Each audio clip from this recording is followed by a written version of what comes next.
राजधानी दिल्ली, जहां हर कदम पर सुरक्षा के साए हैं, हर मोड़ पर कैमरे टंगे हैं, हर कोने पर चौकसी है, लेकिन फिर भी उसी दिल्ली में गूंजा एक ऐसा धमाका जिसने देश की सांसें रोक दी। दिल्ली के लाल किले के पास हुआ ये धमाका सिर्फ एक हादसा नहीं, ये एक संदेश है जो हमारे दुश्मन ने भेजा है। संदेश ये कि वो अब भी हमारी दीवारों को परख रहे हैं, हमारी चौकसी को चुनौती दे रहे हैं। लेकिन अब वक्त है कि देश उसी भाषा में जवाब दे, साजिश के जवाब में रणनीति और वार के जवाब में विनाशकारी वार।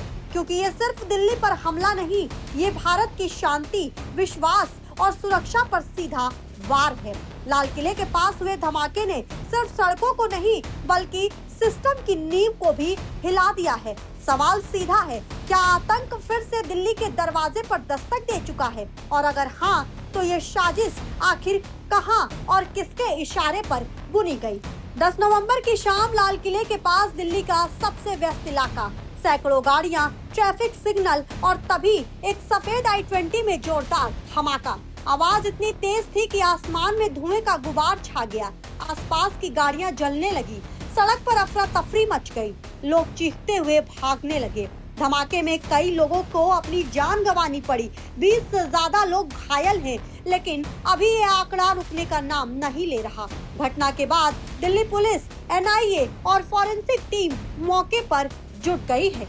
दिल्ली पुलिस की स्पेशल सेल ने अब तक कई संदिग्धों को हिरासत में भी लिया है। सूत्रों की माने तो पाकिस्तान में बैठे हैंडलर्स से इन संदिग्धों का कनेक्शन और सुराग मिला है, यानी दिल्ली की सड़कों पर तबाही का बटन सीमा पार से दबाया गया। NIA को शक है कि ये धमाका किसी स्लीपर सेल एक्टिवेशन का हिस्सा था। बीते महीनों में दिल्ली, यूपी, जम्मू से पकड़े गए कई मॉड्यूल्स इसी नेटवर्क से जुड़े हैं।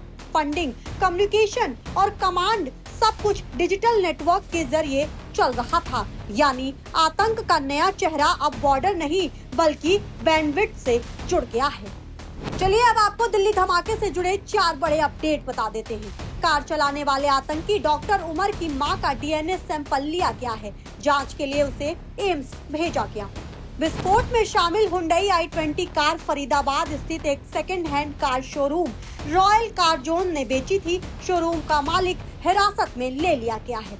फरीदाबाद की अल फलाह यूनिवर्सिटी की vice chancellor doctor Bhupinder Kaur ने बयान जारी करते हुए कहा है कि कैंपस में केमिकल लाने की बात गलत है। घटना वाली जगह से करीब 40 सैंपल कलेक्ट किए गए हैं। शुरुआती जांच में पता चला है कि एक सैंपल में अमोनियम नाइट्रेट होने की आशंका है। पीएम मोदी ने की दिल्ली ब्लास्ट के घायलों से मुलाकात। जी हां, प्रधानमंत्री नरेंद्र मोदी कुछ देर पहले ही भूटान से लौटे हैं। LNJP अस्पताल पहुंचकर उन्होंने जो ब्लास्ट में घायल लोग हैं उनसे मुलाकात की। इसके साथ ही लोगों को पूरी मदद का भरोसा भी दिलाया है। यहाँ उन्होंने डॉक्टरों की टीम से भी मुलाकात की है। अस्पताल में पीड़ितों से मुलाकात के बाद एक बार फिर पीएम मोदी ने कहा है कि षड्यंत्रकारियों को छोड़ा नहीं जाएगा। जम्मू कश्मीर पुलिस ने इस मॉड्यूल से जुड़े 15 लोगों को गिरफ्तार किया है और 3 को हिरासत में लिया है। जांच के दौरान करीब 56 डॉक्टरों से पूछताछ भी की जा चुकी है। आरोप है कि यही ग्रुप 10 नवंबर की शाम लाल किले के पास हुए विस्फोट के पीछे था। 9 नवंबर को फरीदाबाद के धोज निवासी मद्रासी नाम के एक व्यक्ति को गिरफ्तार किया गया। इसके बाद फरीदाबाद के ढेरा कॉलोनी स्थित अल फलाह मस्जिद के इमाम हाफिज मोहम्मद इश्तियाक के आवास से 10 नवंबर को करीब 2563 किलोग्राम विस्फोटक बरामद हुए।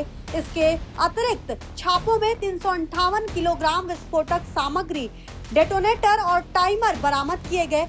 जांच से संकेत मिला है कि उमर अल फलाह विश्वविद्यालय में छात्रों को कट्टरपंथी बना रहा था। वो विश्वविद्यालय इस मॉड्यूल का संचालन केंद्र था। उमर के पड़ोसी और सहयोगी डॉक्टर मुजम्मिल शकील को गिरफ्तार कर लिया गया है। विस्फोट में इस्तेमाल की गई कार डॉक्टर शाहीन शाहिद के नाम पर पंजीकृत थी, जिसे बाद में लखनऊ से भी गिरफ्तार किया गया। डॉक्टर शाहीन शाहिद की पहचान भारत में जैश ए मोहम्मद के अभियानों की कमान संभालने वाली महिला के रूप में हुई है। उसने कथित तौर पर लगभग 2 साल तक विस्फोटक जमा करने और सहयोगी डॉक्टरों के साथ मिलकर एक बड़े आतंकवादी हमले की साजिश रचने की बात कबूली है।